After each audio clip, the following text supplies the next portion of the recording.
We are just 2 days away from real-life NBA basketball action when the exhibitions start on Wednesday. I spent my morning watching Lakers practice. It was so nice to just be in a gym around actual NBA basketball things going on for the first time in 4 months.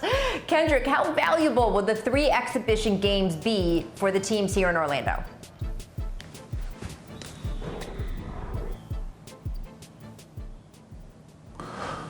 Well, Kendrick. Rachel, listen. First of all, I didn't even want to comment because you and I are not cool right now. I'm a little jealous.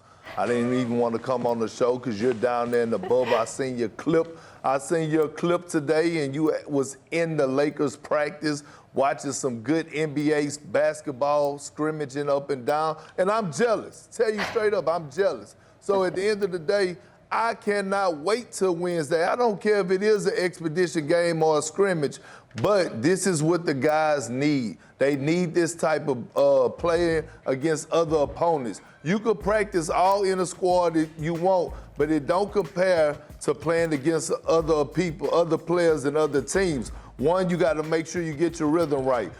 Another thing, you got to make sure your offensive sets are going right. The last thing, your defensive rotations got to be on point. But the coaches got to make sure that they do a great job of also playing their guys to get them in shape and in rhythm, but also managing their minutes to make sure that they don't have any injuries or trying to, force too much on them at one time. Look, I'm on the verge of driving around my neighborhood just looking for pickup games to spy on and watch, like maybe safe socially. I'll watch anything. I'll watch the Washington Generals play someone who's not the Globetrotters. But all of these games, like, we long ago surpassed the normal offseason, right? I mean, this is like 4.5 months. I've lost total track of time. All of these practices, all these exhibition games, except for maybe some teams who are short so many players that it's sort of not useful for the time being. But all of this stuff is important. These teams need to get their rhythm back, their chemistry back, at the very least pick up where they left off. Every second of basketball matters right now. Yeah, and look, guys, the league set up these exhibition games to be held between teams not likely to face each other in the playoffs. And that's kind of spurred some interesting stuff. Heat coach Erik Spoelstra said he's been in contact with the coaches he's facing this week so they can actually work together to get the most out of scrimmages.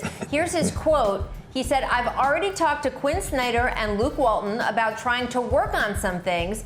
Again, because you have to fast track so much before you get to that 8-game regular season. So we'll approach it that way. We'll probably play everyone available. We'll definitely work on some things and do a little bit of evaluating as well." So that is something we do not see normally during the preseason, is coaches actually planning running sets for each other. Zach, these are largely teams that won't meet down in Orlando unless both teams get to the NBA Finals. Still, are you surprised to hear that coaches are working together like this?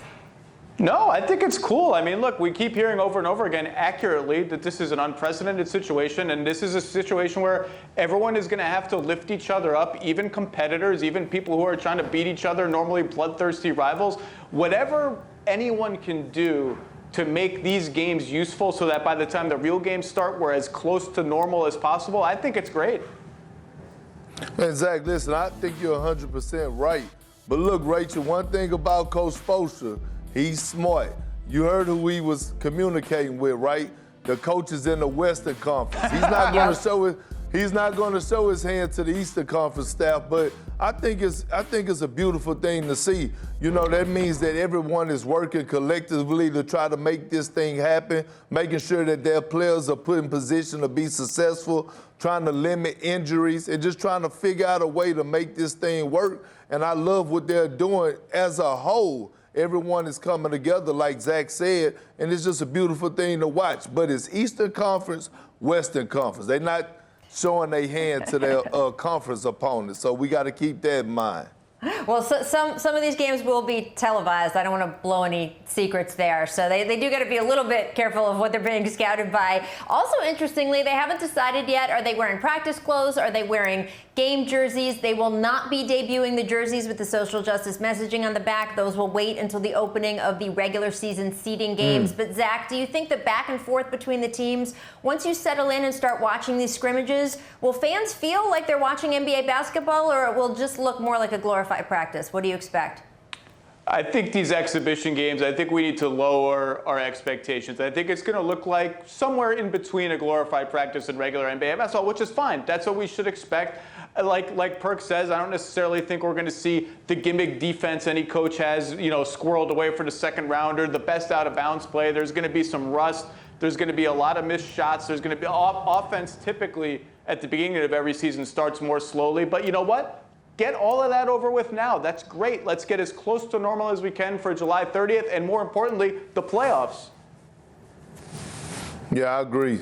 Zach, you're preaching the gospel today, but listen, in the rhythm that you could get, and even from the 15 man on the roster, that's the thing that the coaches have to keep in mind. Also, you have to try to find a way to get everybody minutes during these expedition games, because you never know what could happen in this bubble. And I think not only do you need to get your rotational player minutes, you got to make sure that you prime and prep those guys that are at the end of the bench so that they could be ready to come in and contribute just in case someone get hurt, or God forbid, just in case someone catch the coronavirus. So it's a tall task, in my opinion, for the coaching staff, and they're finally going to have to do their job, which they're getting paid millions of dollars to do, and coach. Some of them coach every day, Kendrick. I'm just going to stick up for the coaches here. That's a good point about playing all the guys, though. And I also want to remind people, in just the first exhibition game, not the rest of them, but the first one that each team plays, they're going to play 10-minute quarters instead of 12-minute quarters, again, to just help guys ease into it. It's been a long time since we all watched or played basketball. They're gonna just ease their way, gentlemen. Thanks for watching ESPN on YouTube. For live streaming sports and premium content, subscribe to ESPN+.